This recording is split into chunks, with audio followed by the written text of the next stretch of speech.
إن الحمد لله نحمده ونستعينه ونستغفره ونعوذ بالله من شرور أنفسنا ومن سيئات أعمالنا من يهده الله فلا مضل له ومن يضلل فلا هادي له وأشهد أن لا إله إلا الله وحده لا شريك له وأشهد أن محمدا عبده ورسوله أما بعد فإن خير الحديث كتاب الله وخير الهدي هدي محمد صلى الله عليه وسلم وشر الأمور محدثاتها وكل محدثة بدعة وكل بدعة ضلالة وكل ضلالة في النار.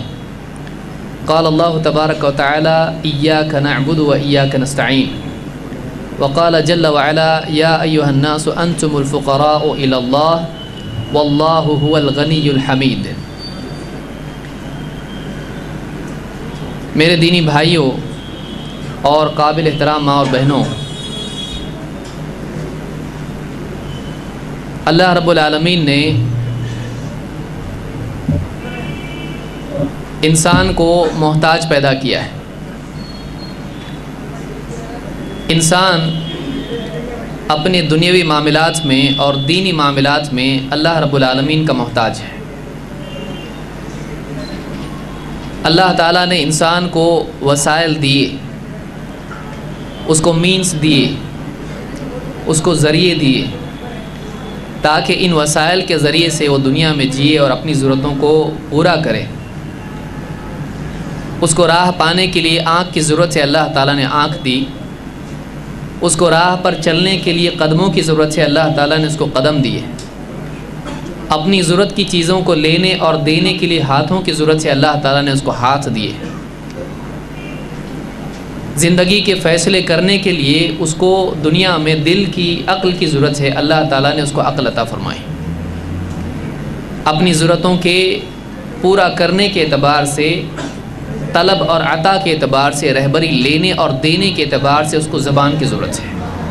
اللہ رب العالمین نے اس کو بولنے کی صلاحیت عطا فرمائی۔ یہ سارے وسائل اللہ تعالیٰ نے انسان کو دیے ہیں تاکہ ان وسائل سے وہ اپنی مطلوب چیزوں کو، ضرورت کی چیزوں کو حاصل کریں۔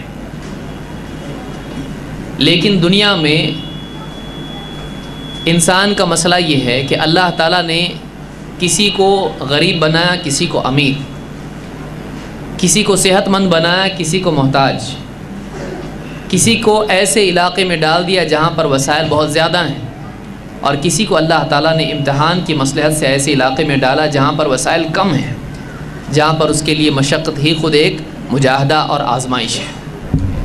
یہ اللہ کی مصلحت تھی، اللہ تعالیٰ نے جس کو جہاں رکھنا تھا وہاں رکھا۔ پھر زندگی میں انسان کے اللہ تعالیٰ نے آزمائش کے لیے مسائل اس پر ڈالے ہیں، کبھی مال کے اعتبار سے، کبھی صحت کے اعتبار سے، کبھی بیوی بچوں میں، کبھی معاشی اعتبار سے، کبھی کسی اور اعتبار سے۔ وَلَنَبْلُوَنَّكُمْ بِشَيْءٍ مِّنَ الْخَوْفِ وَالْجُوعِ وَنَقْصٍ مِّنَ الْأَمْوَالِ وَالْأَنفُسِ وَالثَّمَرَاتِ وَبَشِّرِ الصَّابِرِينَ۔ اللہ تعالیٰ نے انسان کے لیے اور خصوصاً ایمان والوں کے لیے آزمائش کا معاملہ رکھا ہے کہ جان کے اعتبار سے، مال کے اعتبار سے، اور کوششوں کے نتائج کے اعتبار سے، پھلوں کے اعتبار سے، اور زندگی کے تمام معاملات میں اس کا امتحان ہونے والا ہے، اس کو آزمایا جائے گا۔ کبھی اللہ تعالیٰ اس کو دے کر آزمائے گا، کبھی اس کو نہیں دے کر آزمائے گا۔ انسان دنیا میں مصائب اور مسائل میں گھرا ہوا ہے۔ دنیا کے سارے وسائل، سارے اسباب اگر وہ جمع کر لے تب بھی واقعی وہ اللہ تعالیٰ کی مدد کا محتاج ہے۔ اگر اس کے پاس ساری چیزیں جمع ہو جائیں تب بھی ایک آدمی ان تمام وسائل سے اپنا مطلوب حاصل نہیں کر سکتا ہے جب تک کہ اللہ تعالیٰ ان وسائل میں اس کے مقاصد کو پورا کرنے کی صلاحیت پیدا نہ کرے۔ ایک آدمی، اس کا ہاتھ کھانے کے لیے نہیں اٹھ سکتا ہے جب تک کہ اللہ نہ چاہے، اس کی نگاہ دیکھ نہیں سکتی ہے جب تک کہ اللہ نہ چاہے، وہ اپنی زبان سے الفاظ نہیں نکال سکتا ہے جب تک کہ اللہ اس کو توفیق نہ دے۔ ایک آدمی وسائل کے پانے کے بعد اللہ کو بھول جاتا ہے، وہ سمجھتا ہے میرے پاس سب کچھ ہے، میرے پاس مال ہے، میں جو چاہے خرید سکتا ہوں، میں صحت مند ہوں، میں اپنی ضرورت کی چیزیں اپنی مرضی سے حاصل کر سکتا ہوں، میں چل پھر سکتا ہوں، اپنے لیے دوڑ دھوپ کر سکتا ہوں، جو چاہے کر سکتا ہوں، میرے پاس سب کچھ ہے۔ لیکن واقعی اگر دیکھا جائے تو انسان کے پاس کچھ ہو یا نہ ہو، اگر کچھ نہ ہو تب بھی وہ اللہ کا محتاج ہے، اور اگر اس کے پاس سب کچھ ہے تب بھی وہ اللہ کا محتاج ہے۔ اس محتاجی کو سمجھنا عبودیت ہے،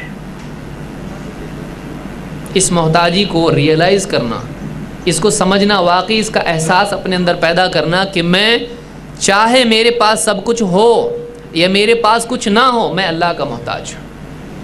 اگر آدمی چیزوں کے پانے کے بعد میں یہ سمجھتا ہے کہ میں محتاج نہیں ہوں تو یہ سب سے بڑا جاہل ہے۔ اگر ایک آدمی کے پاس دنیا کے سارے وسائل ہیں، اسباب ہیں، مال، دولت، صحت اور پیسہ اور ذریعے اور سیاسی اعتبار سے اس کے پاس سب کنیکشنز، پہچان، گدی، ڈگری، اس کے پاس سب کچھ ہے، اب ان سب چیزوں کے پانے کے بعد آدمی سمجھنے لگے کہ میرے پاس تو سب کچھ ہے، مانگنے کی ضرورت کیا ہے، میرے پاس وہ سب کچھ ہے جو مجھ کو چاہیے، تو یہ آدمی واقعی محتاج ہونے کے ساتھ ساتھ جاہل بھی ہے۔ اس کے پاس وہ اتنا محتاج ہے کہ اس کو اللہ تعالیٰ نے جو عقل دی ہے اس کے استعمال کرنے میں بھی وہ محتاج ہے۔ ایک بندے کے لیے اللہ تعالیٰ نے قرآن کریم میں ایک ایسی صورت رکھی ہے جس کو بار بار اس کو دہرانا ہے، اور یہ کیوں دہرانا ہے؟ تاکہ وہ ہر وقت اپنے آپ کو یاد رکھے کہ واقعی میری پوزیشن کیا ہے، میرا حال کیا ہے، میری اصل حیثیت کیا ہے۔ وہ چیزوں کے پانے کے بعد، مال و دولت اور اسباب اور وسائل کے پانے کے بعد اپنی اصل پوزیشن جو اللہ کے بالمقابل اس کی ہے وہ بھول نہ جائے۔ ہر رکعت میں اس کو اللہ نے پڑھنے کے لیے کہا ہے۔ کیا پڑھنے کے لیے کہا؟ ایاک نعبد و ایاک نستعین، ایاک نعبد و ایاک نستعین، اے اللہ ہم تیری ہی عبادت کرتے ہیں اور تجھی سے استعانت کرتے ہیں، ہم تیری ہی عبادت کرتے ہیں اور تجھی سے مدد چاہتے ہیں۔ یہ بندے کی حالت بتائی گئی کہ واقعی اللہ کا بندہ، نیک بندہ، اپنی اصل حیثیت کو پہچاننے والا، سمجھنے والا بندہ وہ ہوتا ہے جو کبھی بھی اللہ کے مقابلے میں اپنے آپ کو غیر محتاج نہیں مانتا ہے۔ واقعی اللہ کا بندہ وہ ہوتا ہے، اس کے پاس کچھ ہو یا نہ ہو، اس کی حالت یہی ہوتی ہے، اپنے قال سے، اپنے مقال سے، اپنے حال سے، اپنی زبان سے بھی اور اپنی حالت سے بھی وہ یہی کہہ رہا ہوتا ہے کہ اللہ ہم تیری عبادت کرتے ہیں، تیرے ساتھ کسی کو شریک نہیں کرتے ہیں، ہم تیرے بندے ہیں، ہم اپنی زندگی کے مقصد کے اعتبار سے تیرے بندے ہیں، تو نے ہم کو پیدا اسی لیے کیا ہے کہ ہم تیری عبادت کریں۔ قرآن کریم میں اللہ نے کیا فرمایا؟ وَمَا خَلَقْتُ الْجِنَّ وَالْإِنسَ إِلَّا لِيَعْبُدُونَ، میں نے جنات کو اور انسانوں کو صرف اپنی عبادت کے لیے پیدا کیا ہے، کسی اور کی عبادت کے لیے نہیں۔ انسان اپنی زندگی کا مقصد، اس کی زندگی کا مقصد کیا ہے؟ وہ اللہ کی عبادت کے لیے پیدا کیا گیا ہے، وہ اس لیے پیدا کیا گیا ہے کہ وہ اللہ کے ساتھ کسی کو شریک نہ کرے، وہ اس لیے پیدا کیا گیا ہے کہ وہ اپنی زندگی کے تمام حالات میں، چاہے سردی کا موسم ہو، گرمی کا موسم ہو، چاہے برسات کا موسم ہو، چاہے جوانی ہو، بڑھاپا ہو، چاہے غریبی ہو، امیری ہو، چاہے صحت ہو، بیماری ہو، ہر حال میں وہ اللہ کا بندہ بنا رہے، اپنے سر کو کسی اور در پر نہ جھکائے، اپنے ہاتھوں کو کسی اور کے آگے نہ اٹھائے، اپنے دل کو اللہ کی بجائے کسی اور کی طرف متوجہ ہونے نہ دے۔ وَتَوَكَّلْ عَلَى الْحَيِّ الَّذِي لَا يَمُوتُ، اے نبی آپ اس ذات پر بھروسہ رکھیے، وَتَوَكَّلْ عَلَى الْحَيِّ، اس ذات پر بھروسہ رکھیے جو زندہ ہے، الَّذِي لَا يَمُوتُ، جس کو موت نہیں آنے والی ہے، کہ وہ اپنے جسم کے اعتبار سے، اپنی زبان کے اعتبار سے، وہ اپنے عمل کے اعتبار سے اپنے آپ کو کمال درجے میں اللہ کا بندہ بنائے رکھے۔ وَمَا خَلَقْتُ الْجِنَّ وَالْإِنسَ إِلَّا لِيَعْبُدُونَ، میں نے جنات کو اور انسانوں کو صرف اس لیے پیدا کیا ہے کہ وہ صرف اور صرف میری عبادت کریں، کسی اور کی نہیں۔ یہ زندگی کا مقصد ہے، لیکن اس مقصد کے پورا کرنے کے لیے انسان کو ایک ایسی دنیا میں ڈالا گیا ہے جہاں پر وہ محتاج ہی محتاج ہے، اس کو قدم قدم پر ضرورت ہے، مدد کی ضرورت ہے، چاہے دین کا معاملہ ہو، چاہے دنیا کا معاملہ ہو۔ انسان کو اللہ نے بنایا عبادت کے لیے، لیکن اس کی حاجات ہیں۔ دنیا میں اس کو 50 سال 40 سال 60 سال کی زندگی ملی ہے، اس کو بھوک لگتی ہے، چاہے نبی ہو غیر نبی ہو، اس کو بھوک لگتی ہے، اس کو پیاس لگتی ہے، وہ بیمار ہوتا ہے، اس کو دوائی کی ضرورت ہے، اس کو اپنے جسم کو ڈھانپنے کے لیے لباس کی ضرورت ہے، اس کو سردی گرمی بارش سے بچنے کے لیے ایک چھت کی ایک گھر کی ضرورت ہے، اس کو سردی گرمی کے جوڑوں کی ضرورت ہے، اس کو اپنی منزل پر پہنچنے کے لیے دنیا میں ایک جگہ سے دوسری جگہ پہنچنے کے لیے سواری کی ضرورت ہے، اس کو قدم قدم پر ضرورت ہے، مدد کی ضرورت ہے، اس کو زندگی کے مسائل کے حل کرنے کے لیے دوسرے کے تعاون کی ضرورت ہے۔ وہ محتاج پیدا کیا گیا ہے، وہ اللہ کی عبادت کے لیے پیدا کیا گیا ہے، لیکن اس عبادت میں وسائل اور مقصد کی تکمیل دونوں کے اعتبار سے اس کو ضرورت ہے، اور وہ ہر حال میں اللہ کا محتاج ہے، ہر قدم پر اللہ کا محتاج ہے۔ اسی لیے سورۃ الفاتحہ میں اس آیت میں ہم کو یہ تعلیم دی گئی ہے کہ ہم اپنی زبان سے کہیں کہ اے اللہ ہم تیری ہی عبادت کرتے ہیں اور تجھی سے مدد چاہتے ہیں، کہ اے اللہ تو نے ہم کو اپنی عبادت کے لیے پیدا کیا ہے، تو ہم تیرے سوا کسی اور کی عبادت نہیں کرتے ہیں، لیکن اس عبادت کرنے میں، اپنی زندگی کے مقصد کو پورا کرنے میں اور ہماری دنیا کی حاجتوں کے پورا کرنے میں ہم محتاج ہیں۔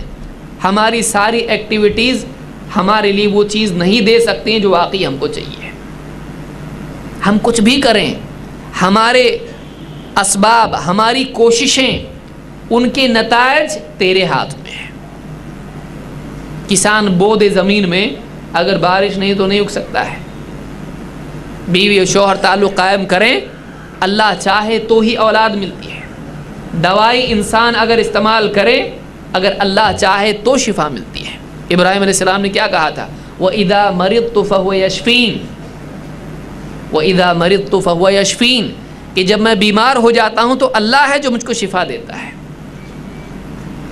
وسائل اپنی جگہ ہیں، لیکن ان اسباب و وسائل کے نتائج کا پیدا کرنا اللہ کی مرضی اور قدرت کے بغیر نہیں ہو سکتا ہے۔ لہٰذا کئی لوگ دوائی استعمال کرنے کے باوجود مر جاتے ہیں، بیماری بڑھ جاتی ہے۔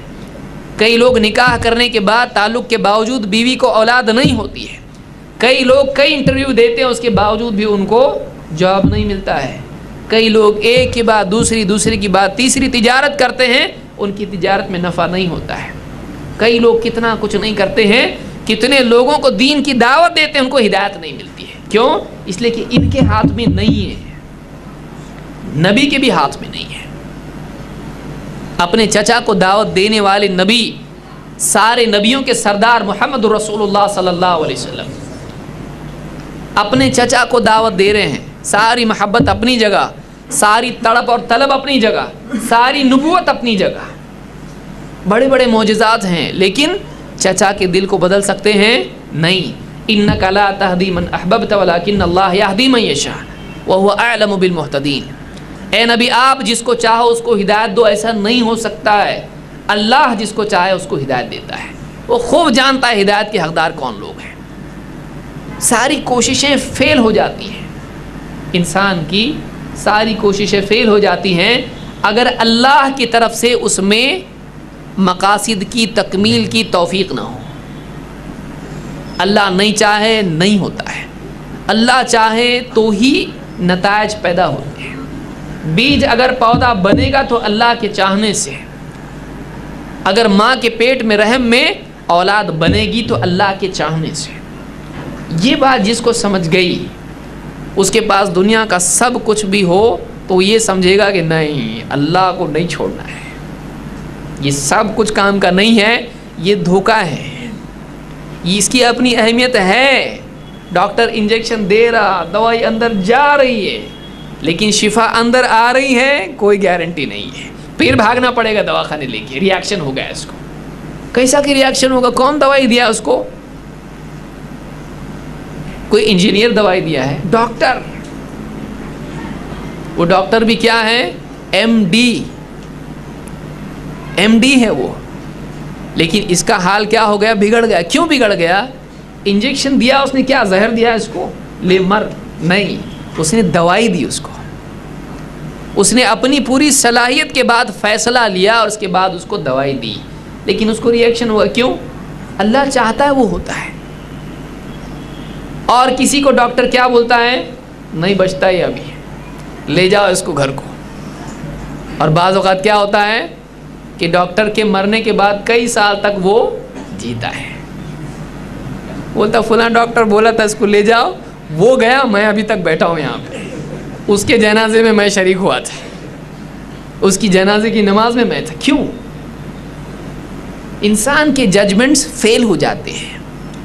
سب سے بڑا دھوکہ یہ ہے کہ آدمی کا میری سیٹنگ ہے، میری سیٹنگ ایک دم پرفیکٹ ہے، ابھی مجھ کو کسی کی ضرورت نہیں ہے. تو بھول گیا تجھ کو اللہ کی ضرورت ہے، پہلے بھی تھی، ماں کے پیٹ میں بھی تھی، ماں کے پیٹ کے باہر بھی ہے، قبر میں بھی رہے گی، حشر میں بھی رہے گی، جنت میں بھی رہے گی. کبھی بھی اللہ سے محتاج نہیں، ایسا ایک لمحہ بھی انسان کا زندگی میں نہیں ہوتا ہے. اس کے وجود سے لے کر اس کی موت تک، موت کے بعد قیامت، جنت تک آدمی کبھی محتاج نہیں. ایسا ہو ہی نہیں سکتا ہے، کبھی محتاج نہیں، ایسا ہو ہی نہیں سکتا ہے. ہر حال میں اللہ کا محتاج ہے. یہ اس کی حیثیت ہے، یہ سچویشن ہے. اس کو سمجھنا اور اس کو قبول کرنا یہ بندگی ہے، اس پر ثواب ملتا ہے. ایک آدمی ہے، وہ اندر سے واقعی اس بات کو محسوس کرے اور اس کو ایکسیپٹ کرے، ہاں میں اللہ کا محتاج ہوں، اے اللہ میں تیرا محتاج ہوں. یہ واقعی دل میں مان لینا اور اپنے آپ کو اللہ کا محتاج بنانا، اس کے معنی عبودیت کے ہیں. یہ عبودیت کی اصل ہے. اور یہ کیفیت اگر کسی اور کے لیے ہو جائے شرک ہو جاتا ہے. یہ بات ہم کو سورۃ الفاتحہ میں بارہا پڑھنے کے لیے کیوں کہا اللہ نے؟ دوسری سورت کیوں نہیں؟ یہ مغز ہے پورے قرآن کا. یہ انسان کا مقصد اور اس کی حاجت دونوں کو جمع کرنے والی آیت ہے. ایاک نعبد و ایاک نستعین، اے اللہ ہم تیری ہی عبادت کرتے ہیں اور تجھی سے استعانت کرتے ہیں، تجھی سے مدد چاہتے ہیں. عون، استعانہ کا مطلب ہوتا ہے عون، یعنی مدد طلب کرنا. اے اللہ ہم تیری ہی عبادت کرتے ہیں اور تجھی سے مدد طلب کرتے ہیں. اہل علم نے کہا اے اللہ ہم تیری ہی عبادت کرتے ہیں اور اس عبادت کے کرنے میں بھی ہم اپنے آپ کو تیری مدد کا محتاج مانتے ہیں کہ اگر تو ہماری مدد نہیں کرے گا، تو توفیق نہیں دے گا تو ہم تیری عبادت بھی نہیں کر سکتے ہیں. اللہ کی مدد کے بغیر کوئی آدمی اللہ کی عبادت بھی نہیں کر سکتا ہے. اسی لیے علامہ الطیبی کہتے ہیں کہ جب مؤذن اذان دیتا ہے، حی علی الصلاۃ کہتا ہے، حی علی الفلاح کہتا ہے، سنت یہ ہے کہ اس کا جواب دیا جائے کس طرح سے؟